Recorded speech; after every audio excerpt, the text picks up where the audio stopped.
தமத்திருத்துவ பெருவிழா. கிறிஸ்தவ இறையியலின்படி கடவுள் இறைத்தன்மையில் ஒருவராகவும் ஆழ்த்தன்மையில் தந்தை, மகன், தூய ஆவி என்று மூவொரு கடவுளாக இருக்கிறார் என்பதே தமத்திருத்துவம் ஆகும். தமத்திருத்துவத்தின் முதல் ஆளாக இருக்கும் தந்தையாகிய கடவுள் விண்ணகம், மண்ணகம், நாம் காண்பவைகளை தம் வார்த்தையின் வழியாக படைத்து தம் ஆவியின் வழியாக அவற்றுக்கு இயக்கமளித்தார். தமத்திருத்துவத்தின் இரண்டாம் ஆளாக இருக்கும் மகனாகிய கடவுள் மனித குல மீட்பிற்காக விண்ணகத்திலிருந்து இறங்கி தூய ஆவியினால் கன்னிமரியிடமிருந்து உடல் எடுத்து மனிதரானார். தமத்திருத்துவத்தின் மூன்றாம் ஆளாக இருக்கும் தூய ஆவியானவர் தந்தையாகிய கடவுளிடமிருந்தும் மகனாகிய கடவுளிடமிருந்தும் புறப்படும் முடிவில்லா அன்பாக இருந்து இறை தந்தையோடும் இறை மகனோடும் இணைந்து ஆராதனைக்குரியவராக இருக்கிறார்.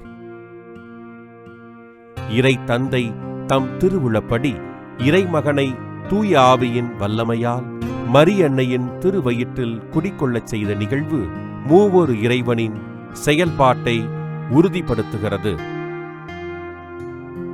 இயேசுவின் திருமுழுக்கின் போது அவர் யோர்தான் ஆற்றிலிருந்து கரையேறியவுடன் வானம் பிளவுபட்டு தூய ஆவியானவர் புறா வடிவில் இறங்கி வந்ததையும், என் அன்பார்ந்த மகன் இவரே என்று விண்ணகத்திலிருந்து தந்தையின் குரல் ஒலித்ததையும் நற்செய்தியாளர்கள் பதிவு செய்கின்றார்கள்.